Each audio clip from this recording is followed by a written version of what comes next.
जय गंगा मैया। आप सभी का मेरे चैनल पर हार्दिक अभिनंदन है।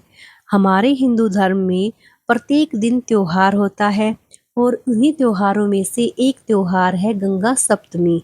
जी हाँ, गंगा सप्तमी का त्योहार गंगा माता के पुनर्जन्म की कहानी पर आधारित है। तो आज हम यही जानेंगे कि गंगा सप्तमी क्या है और इसका धार्मिक महत्व क्या है और इसकी कथा क्या है। तो चलिए शुरू करते हैं। गंगा सप्तमी का धार्मिक महत्व बहुत ही अधिक है। गंगा सप्तमी सिर्फ एक तिथि नहीं बल्कि आस्था, मोक्ष और पवित्रता का प्रतीक है। हिंदू मान्यता के अनुसार गंगा जी के जल में स्नान करने से सभी पाप नष्ट हो जाते हैं और आत्मा को मोक्ष का मार्ग मिलता है। देवी गंगा को त्रिलोक की पवित्र नदी कहा जाता है, जो स्वर्ग, पृथ्वी और पाताल में बहती है।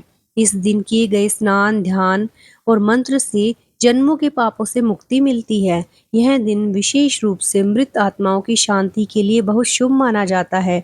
कई लोग इस दिन अपने पूर्वजों के लिए तर्पण और दान भी करते हैं। गंगा सप्तमी हिंदू कैलेंडर के अनुसार वैशाख शुक्ल पक्ष की सप्तमी तिथि को मनाई जाती है। इस दिन को गंगा मैया का पुनर्जन्म माना जाता है, जब वे भगवान शिव की जटाओं के माध्यम से स्वर्ग पर आई थी। यह पर्व गंगा नदी की दिव्यता, पवित्रता और कल्याणकारी स्वरूप को समर्पित है।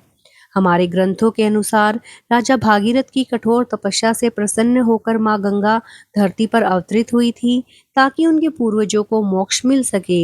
इसीलिए इस दिन को गंगा पुनर्जन्म या फिर गंगा अवतरण दिवस भी कहा जाता है। यह दिन विशेष रूप से गंगा स्नान, जप, दान और पूजा के लिए बहुत ही शुभ माना गया है। इस वर्ष गंगा सप्तमी का पावन पर्व 3 मई शनिवार को मनाया जाएगा। कुछ श्रद्धालु तो इस दिन विशेष पूजा और व्रत करते हैं। इस दौरान किया गया स्नान, ध्यान और पूजा बहुत ही पुण्यदायी मानी जाती है। विशेषकर सूर्योदय से पहले या सुबह के समय गंगा में स्नान करने से पापों का नाश होता है और आत्मा की शुद्धि होती है। जो लोग गंगा तट पर नहीं जा सकते, वे घर पर ही गंगा जल से स्नान कर सकते हैं। पानी के अंदर थोड़ा सा गंगा जल मिलाकर उससे स्नान कर सकते हैं। तो चलिए सुन लेते हैं कि गंगा सप्तमी की पौराणिक कथा क्या है। गंगा सप्तमी से जुड़ी पौराणिक कथा राजा भागीरथ और उनकी तपस्या से जुड़ी हुई है। कहा जाता है कि महाराज सगर के पुत्र कपिल मुनि के श्राप से उनके पूर्वज भस्म हो गए थे। उन्हें मोक्ष दिलाने के लिए राजा भागीरथ ने वर्षों तक तपस्या की। उनकी तपस्या से प्रसन्न होकर ब्रह्मा जी ने गंगा को धरती पर भेजने का वचन दिया, लेकिन इसका तेज प्रवाह पृथ्वी को नुकसान पहुंचा सकता था। तब भगवान शिव ने गंगा को अपनी जटाओं में समेटा और धीरे धीरे धरती पर प्रवाहित किया। इस दिन को गंगा सप्तमी कहा जाता है।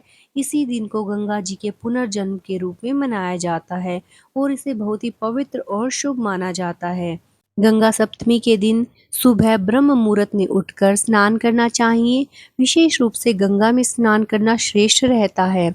यदि गंगा नदी सुलभ न हो तो जल में गंगा जल मिलाकर स्नान कर सकते हैं। इसके बाद घर या मंदिर में माँ गंगा की मूर्ति या चित्र स्थापित करके हमें उनके आगे दीप, धूप, पुष्प, रोली, अक्षत, दूध, फल, मिठाई आदि से पूजा करनी चाहिए और गंगा स्रोत और गंगा आरती का पाठ करना चाहिए। ओम नमः शिवाय, ओम गंगाय नमः मंत्र का जाप करना चाहिए। पूजा करने के बाद ब्राह्मणों या फिर जरूरतमंदों को वस्त्र और भोजन का दान करें। यह पूजा व्यक्ति को मानसिक और आध्यात्मिक शुद्धता प्रदान करती है।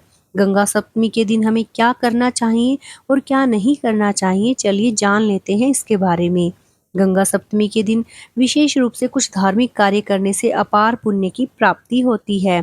सुबह सूर्योदय से पहले स्नान करना चाहिए, माँ गंगा की आरती करनी चाहिए, शिवजी की आरती करनी चाहिए, जरूरतमंदों को भोजन, कपड़े का दान करना चाहिए और खुद भी व्रत रखकर सात्विक भोजन करना चाहिए। संभव हो सके तो गंगा तट पर दीप दान करें। इस दिन को मानसिक शुद्धता और संकल्प के साथ बिताएं। इन उपायों से आत्मा को शुद्धता, मन को शांति और परिवार में समृद्धि आती है। गंगा सप्तमी उत्तरकाशी जिले के मुखवा गांव में मनाई जाती है, क्योंकि यहाँ पर ही कहा जाता है कि पहली बार माँ गंगा आई थी। तो इसीलिए यहाँ पर बड़ी ही भव्य रूप से गंगा सप्तमी को मनाया जाता है। तो कैसी लगी आपको ये जानकारी? अगर आपको ये जानकारी अच्छी लगी है तो प्लीज़ मेरे चैनल को लाइक, सब्सक्राइब और शेयर कीजिए। जय गंगा मैया। गंगा मैया और भगवान शिव की कृपा आप सब पर बनी रहे।